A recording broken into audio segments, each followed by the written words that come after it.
Okay, Flo-Tek cylinder heads. A lot of people got a lot of questions. I've been looking for a lot of stuff on them on YouTube and everything, and haven't been able to find anything. So I bought a set, and I figured I'd make a video of them. So these are the Flo-Tek heads. They're from Speedway Motors. Paid $781 shipped to my door. This set I tore down a couple days ago. I just got them about a week ago. I decided to, after I took them all apart, I wanted to see what I had to deal with, and there's a lot of rough. They're rough around the edges, but I think they'll clean up really nice. Actually, they're in better shape than some of the cylinder heads that my machine shop is seeing. Because I bought a pair, and I brought one set over to the machine shop to have them just kind of check them out, check the deck on them, and check the springs that they come with to see if they're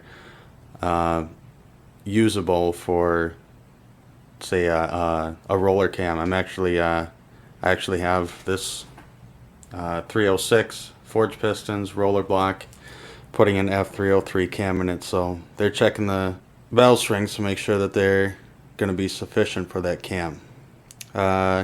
As you can see, they do have baton seals. Everything looks real straight on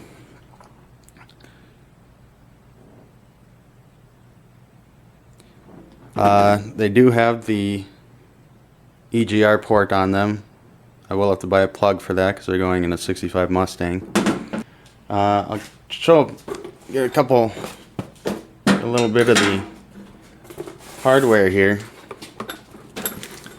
Here's an exhaust valve. It's got a single angle valve cut on it. Stainless. There's an intake. They're nice and large.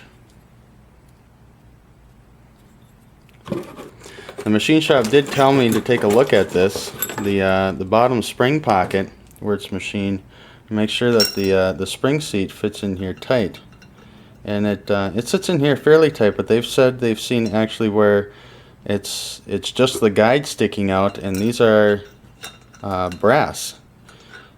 These ones here appear to be hardened steel or stainless steel. I'd say they're just hardened. Spring with a dampener, single spring.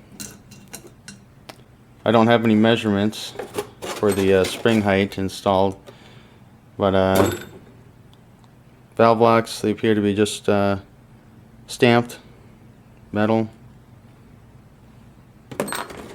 and there's a top spring seat. It is machined to fit perfectly in there. Everything does fit well.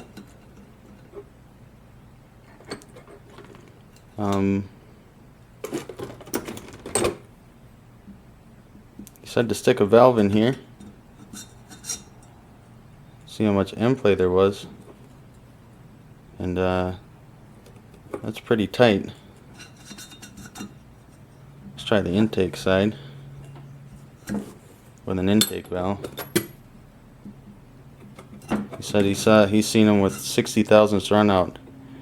Not these particular heads, but just the cheaper aftermarket ones. That seems alright too. The eBay heads, I should say. Not that eBay heads are bad, but I'm just the messenger. They also come with stud mounts and guide plates, rocker arm mounts and guide plates.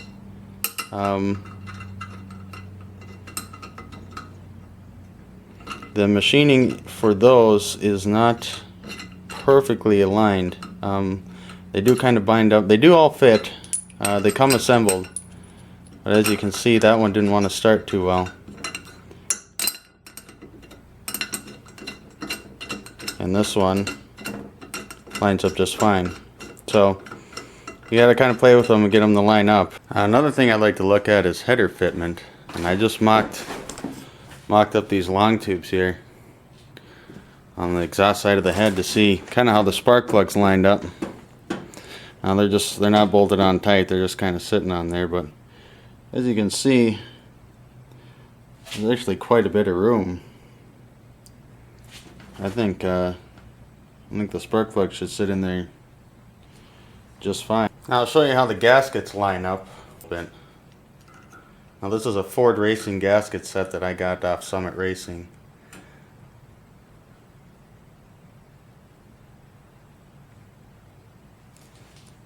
And now you'll see,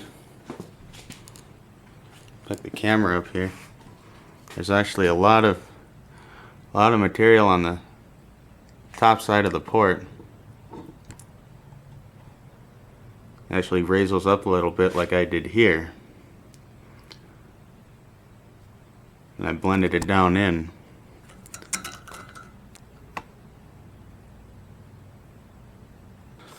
Now the worst thing I saw was the intake side. There's a lot of core shift. Mine ended up shifting, well, as you look at it this way, to the left.